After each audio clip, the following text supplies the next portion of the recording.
In this video, we'll be covering a fundamental algorithm in number theory, how to efficiently prime factorize a number. This is really important as to how widely it can be used. You could be asked questions ranging from directly printing the prime factorization, or maybe finding the sum of all its prime factors, or maybe the GCD of, let's say, the first three factors, or how many odd prime factors does it have, and so on. The variations are infinite. So let's, without any further ado, jump straight in. So as a small reminder, the prime factorization of a number is representing it as the product of several primes.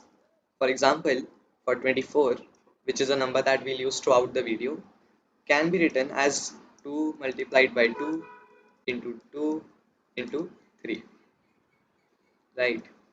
But now the prime question, pun intended, that arises is how to prime factorize a number. So this is a method that is taught in schools as well, is to simply draw a line, then draw another line, write the number on the left, and write any prime number that divides it on the right. Then write 12, then 2, draw a line, then 6, then 2, draw a line, then 3, then 3, draw a line, then 1, and no more writing of any numbers now.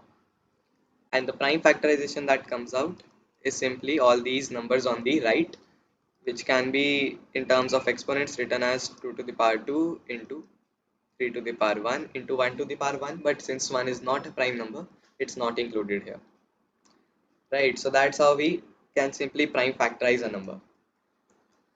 So yeah, that's pretty much it.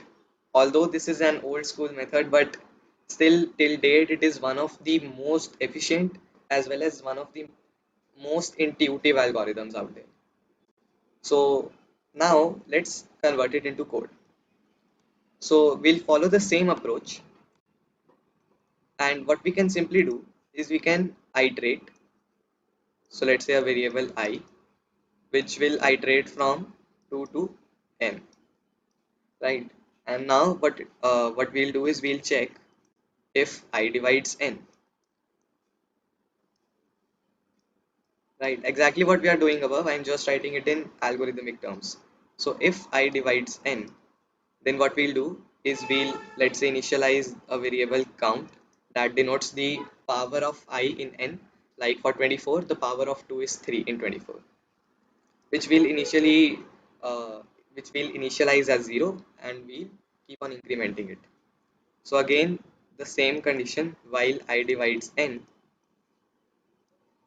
So while I divides n, we can keep on dividing n by I, right? So n divided equal to I, and we increment count plus plus, right? And here, after this what we can do is we can simply print out, right? You can print it out in different fashions, like I, or simply a pair of I and count, or I raised to the power count, and so on, right? But let's simply print this pair, I and count, right? So that's how this algorithm goes. And now let us quickly dry run it as well. So for 24, this is n, and I is 2 currently. And since I divides 24, I divides n, so what we'll do is we'll initialize this variable count as 0, right? Then n will become 12 now. I will still be 2, and now count gets incremented. This is basically we are inside this loop here, right? Then again, since I can divide n, we again divide n by I, so it becomes 6, right? And count also gets incremented to 2, which currently denotes how many times 2 can occur, right? Then 3, then 2, then count becomes 3. And now, as you can see, this condition does not hold true anymore. So where we kind of break out of the loop, and we can print this pair of I and count, that is 2 raised to the power 3, right? And then what will happen is I will become 3 now. And again, since 3 divides 3, so we'll initialize count equal to 0, and we'll divide this by 3 and increment the count.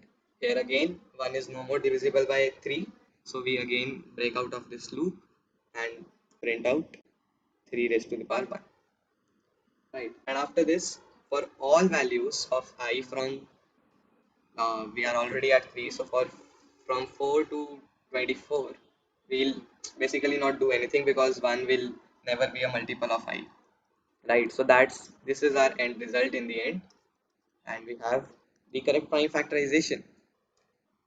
And one thing to note especially here is that how this algorithm is able to only divide n with prime numbers. So you might be wondering that, hey, Bharat, we are basically like factorizing this number. Where are we checking if I is a prime or not? Right? Then how are we not factorizing this number, and why is this a prime factorization? So well, that is because through contradiction we can say that let's say a composite number I divides n. Right? So here let's say 6 because 6 divides 24 and 6 is a composite number as well. But will 6 ever divide 24 because we are updating n as well inside this loop? Notice that because since is a composite number, it will definitely have some factors, like for 6 it has 2 and 3. And since I is going in this order from 2 to n in increasing order, this means that before reaching the value of 6, we have already reached the value of 2 and 3. And we have freed up n from all the powers of 2 as well as all the powers of 3. So there's no chance that still after when I has taken the value of 6, it's still divisible by 6. We have already divided it by 2 as many times as we can here in this loop, as well as 3, right? And that's why if we from an example also we can verify that 6 is not being able to divide n because n has already been reduced to something which cannot be a multiple of 6, right? We freed it from all the multiples of 2 that were possible, and 3 as well, right? So for any composite number, its factors have already been considered, right? So that's why inevitably whenever we hit this condition, if I divides n, I has to be prime at that point of time, right? So that's why we are getting prime factorization, a really clever trick. And now let us estimate the time complexity that we are getting. So we have this loop over here. This is O of n, right? About n operations. And now if you carefully see this loop inside, like this is O of 1, this is O of 1. So we have to check how many times does this loop run. But if you carefully see, even if in the worst case a number is, let's say, a perfect power of 2, so basically like if it's 16 also, then also it will come to 8, then 4, then 2, then 1, right? And the number of steps to reduce n to 1 when we are constantly dividing it by 2 can be written as log base 2n, right? Or if let's say I is 3, then log base 3n. Or if I is 4, then like I will never be 4 because we would have already considered 2 then. If I is 5, then log base 5n. But if you carefully see that this term and this term over here, like the latter one is really indominant. N is much bigger than log base 2n, right? Or from log base 3n. So in if you have studied about the theory of time complexity, we can safely just ignore this because this is less dominant, right? If n is 10 to power 6, then this is just 20.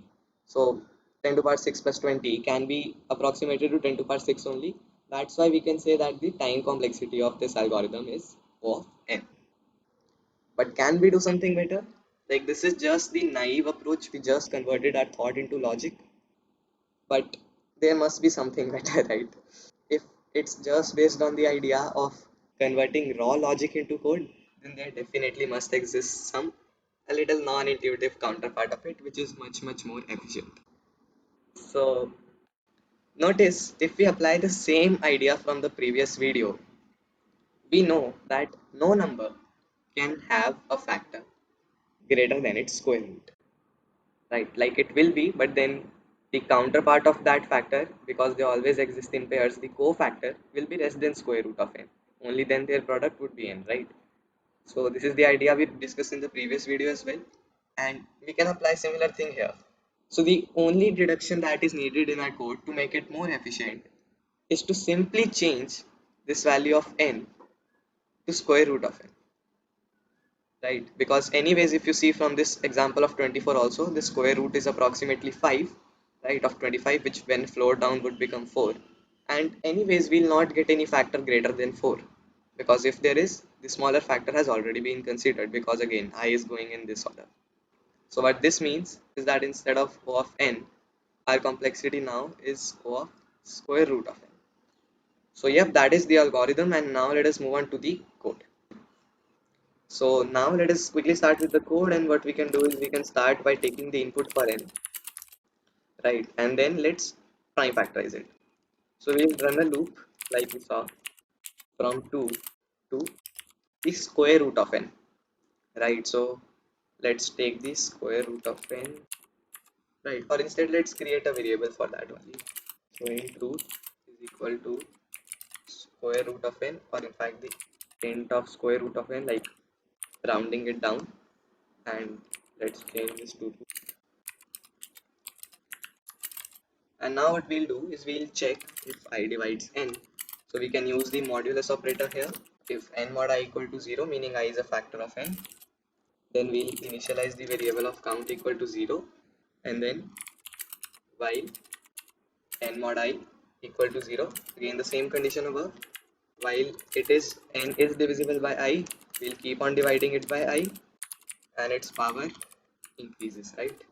And after this loop, what we can do is we can output I as well as, let's say, the power symbol, right, and then count as well as an empty space for the next input, for the next output.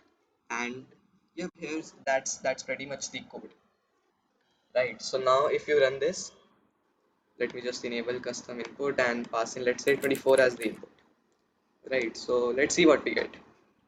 And yes, we get the correct output, 2 raised to power 3, and you could also put a multiplication sign between, and 3 raised to power 1, right? Or you can also push this into some kind of a vector or a list or an array list, whatever it's called in your language, to be able to use this data later on as well, instead of just printing it on the fly. So yeah, that's the code, but there's one drawback to this.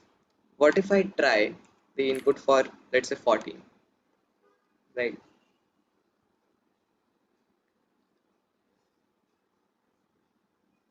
So we get only 2 to the power 1. So we are not getting 7, right? And even if I, let's say, try it for another number, let's say 33, right? And I run this. So did you notice for the previous input for 14, we only got 2 and we did not get 7, right? And for this value, we are only getting 3, and we should also have got 11 with it, right? But the reason for that is pretty obvious. We are running a loop till square root of n, and for 33 the square root would come out to be 5, and for 14 it would come out to be 3, right? So for 14, 7 did not get considered, as well as for 33 we did not consider 11, right? So how do we counter this? Well, that's very simple as well. What we have to simply do is, after this, check if the value of n is still greater than 1. Then we can also output n as well as the power 1 that it has, right? So now if we run this code, so yes, we get 3 to the power 1 and 11 to the power 1. And even for 14, when n would be 7, this condition would hit and we would get 7 to the power 1. But how is this, like, why do we need to do so, and how is this able to always work? Like, this is an algorithm that is guaranteed to work no matter what n is. Then how is it working with the simple if condition? Let's say 7 and 11 both are left. This means that n has to be at least 77, right? Because only then both of them could be its factors. But 7 and 11 both cannot be greater than square root of n, because then their product is definitely greater than n. So that's why if there's a prime factor that is left that is greater than square root of n, then there's definitely only one left, which we can safely consider through this pretty basic if condition, right? So yep, that is the code. I'll also post this in the comment, right? The first pinned comment. And yep, I know that this was a little bit tricky to get your head around as compared to the first video, but don't just let it go. Like, I would recommend to watch it again and again, or maybe take up a pen and paper and write down a few examples to just absorb how it works and get to grips with it. But don't just leave it because you feel that it's a bit complicated. as this is one of the fundamental algorithms as I mentioned at the start, and this should not be skipped over, otherwise you'll face a lot of difficulties later on. So just revise this again and again and try to understand it, and if you have any doubts or any suggestion, then you can always write it down in the comment section. So that wraps up the video, and thanks for watching.